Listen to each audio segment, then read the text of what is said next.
Hello, everyone, and welcome back to Oscar's Cozy Corner. Today, I'm going to take you on a little trip around one of my favorite biomes and one of my only designed biomes in Disney Dreamlight Valley, and that is the Sunlit Plateau. I've kind of gone all out in this specific biome with Animal Kingdom and Lion King inspired designs. I really can't wait to show you around, but this is part one of part two because I've only designed half. The other half is a work in progress, and I do have some ideas for it, but I've completed at least one side, so I really wanted to give you a little tour, a little walk around, so you can have an idea of what I've done, what my inspirations are, and you might pick up some design ideas along the way. I've used a lot of lush greenery, a bunch of foliage, some of the park's items, and of course I've created a little section where Simba, Nala, and our newest residents, Timon and Pumbaa, call home. I really do feel like I've captured the essence of Animal Kingdom, at least my version of Animal Kingdom. I do wish that we had some more parks items, but I always wish that we had more parks items, so that's nothing new for me. Because I do love the park so much, my idea for the valley is to create a whole theme park. However, it's going to be merged with sort of like a living, breathing valley, if that makes sense. But you will find smatterings of parks items, the benches, the recycling bins, some attractions around, so I can one day call my entire valley my very own theme park. Let me stop yapping. We'll get straight into it. So maybe grab a cup of tea, sit back, and we'll dive straight into the tour. All right, everyone, let me show you around. We're going to start by going over the bridge past the Vitalis mine. So this is the second half of the Sunlit Plateau, and this is what I focused my design on for now.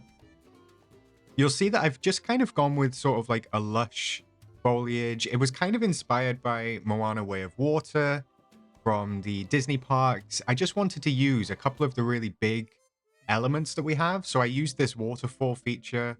And then also for the foliage, I used a couple of the really gigantic mixed pieces. Now that means that you can have a really nice display.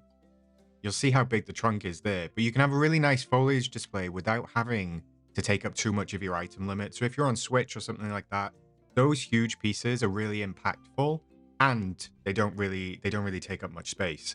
So then you can just fill around them with little pieces of foliage and stuff like that. You'll see that I've got some lights dotted around as well. I will do a little walkthrough at night so you can see how it looks. I kind of use those simple lamps as sort of like spotlights, and they look really nice at night. I also brought in the hibiscus flowers and the hibiscus arch that I got with I think it was the Island Getaway bundle, the little Stitch bundle that we got. So those really bring in like a nice pop of red, and I love that. But I just thought that this specific entryway here, and I did the curved path with the sort of like the natural rocks. Yeah, I just thought that this simple little entryway sets the tone for the biome, and it sets the tone for like if you were coming to visit my valley and visit my park. Because when I design, I kind of design with the idea that my valley is a theme park in mind. Now I know that's not all that popular because people were kind of over the park stuff that we got, but I'm not. I'm never over the park stuff. I absolutely love it. It's just, yeah, it's something that I absolutely adore. So my concept for my valley, as I sort of like expand out and decorate more areas, is that every area is going to be sort of like parks related. So you'll see the bins, you'll see the benches, you'll probably see a couple of attractions and stuff like the park banners, because I just love those as well. So coming over to the left, if we go out of that entryway, we just carry on down the nice little path. You'll see that I've still got some lighting, and I featured that big like bone structure. I think it's one of the rocks. It's a Sunlit Plateau one specifically, but it's just a nice like, it's a nice impactful big statement piece. And then moving on, this was kind of like what I envisioned being the food court sort of area. So obviously we've got the pretzels cart, and then I've put a bunch of the tables and chairs down. They are also from the Island Getaway bundle, but I just thought they matched this biome perfectly. I've paired those with the Earth-Baked Road. Now, I've used that Earth-Baked Road across this whole biome just because, like I said, it just, even though the rocks don't match, you'll see that the rocks are a different color. The road itself does match the tones of all the stones in the Sunlit Plateau, so I thought it was just a perfect little match. And then I've popped a couple of those little leaf rugs underneath the tables and chairs. You'll see here, look at this one back here. You can't align the chairs to the tables for some reason. I mean, it's Game Loft, it's Disney Dreamlight Valley. We should be used to that. But yeah, then I kind of framed the pretzels cart out with some of the park balloons, and then just some lush foliage behind it, as well as the tropical wood flooring to stop it getting too muddy when there's a queue. But I like this. I like this as sort of like a little seating area, especially if somebody wanted to grab a spot of lunch. And then over here, this is where I put Nala and Simba, and of course Timon and Pumbaa as well now. They live there. And even though I've left a gap, I've kind of left a gap because I wanted to be able to access their house and stuff if I needed to go in. However, I did originally have the fence going all the way across, and I just kind of had this as like sort of like the animal section. So it was obviously like the lion's enclosure, but I left it open because I felt guilty and I wanted them to be free. But this one I kind of left natural. I put this little food station in, but I put the oasis down, and then I just dropped a couple of different types of trees and different types of grasses and stuff like that, just to make it feel a bit more rugged and natural. And this is also where I have my Dreamlight fruit trees. I love the way that those trees sparkle. The blue foliage is kind of like out of place, but that's why I placed the Ferris wheel over here as well, because it kind of ties in with the color. I did leave it so that all of my Dreamlight fruit trees are accessible as well. So I can walk down here and I can still harvest the fruit if I need it. So that's definitely something to note. You should always leave either your trees, your mining nodes, all of those sort of things, at least semi-accessible, so you can still get to them should like the star path require it or things like that.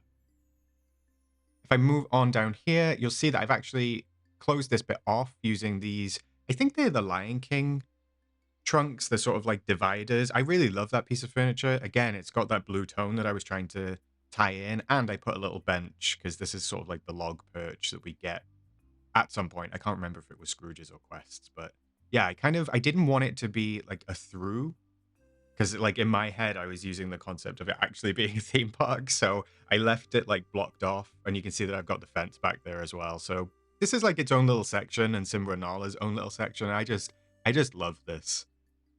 At the back, you'll see that I've put a bunch of vine walls. Now, that's because I haven't done that half of the Sunlit. I do have a couple of ideas for what I want to do, and now that we get some new items and stuff with Timon and Pumbaa, I'm definitely going to expand on that. So that will be coming in a part 2.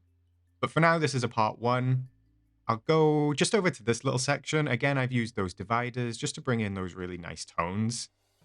And then I lined the wall back here. You can kind of see the waterfalls through this gap anyway, but I kind of lined the whole wall with these waterfalls because they just add a really nice kineticism to the game, and they have like that running water effect that I love.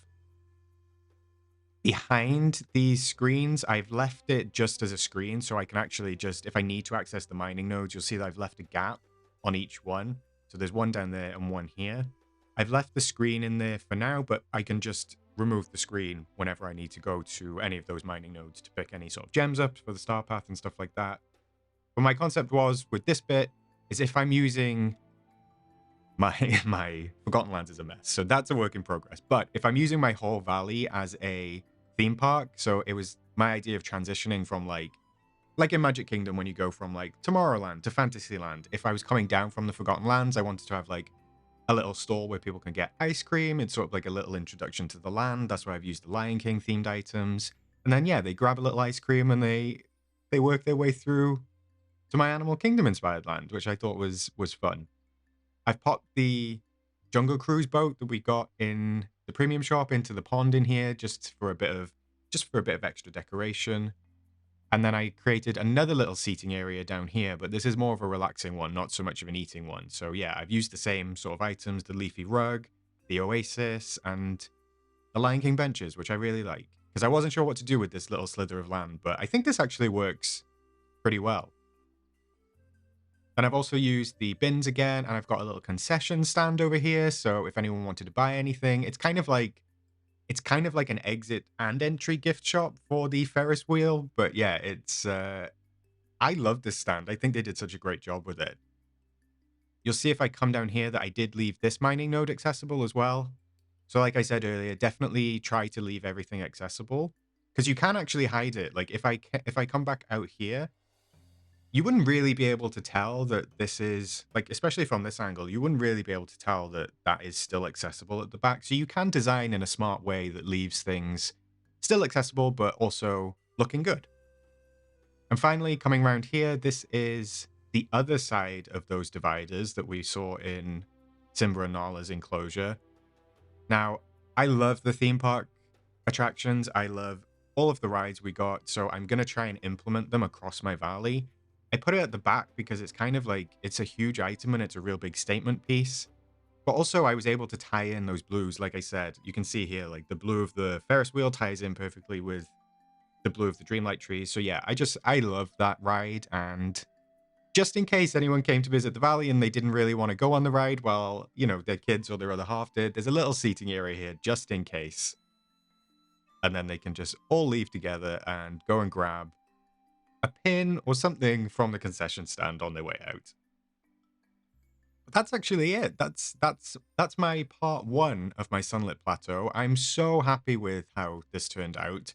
So let me swap over to nighttime, and then I'll give you another little run through, probably without narration at night, but keep an eye out for all of the lights. You'll see I've got the tiki torches on the right here, and then yeah, I've dropped a lot of those little simple lamps, and you'll see how they transform the space and how they create like almost like pathway or walkway lighting.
All right, my friends, that wraps up our little journey through my Sunlit Plateau.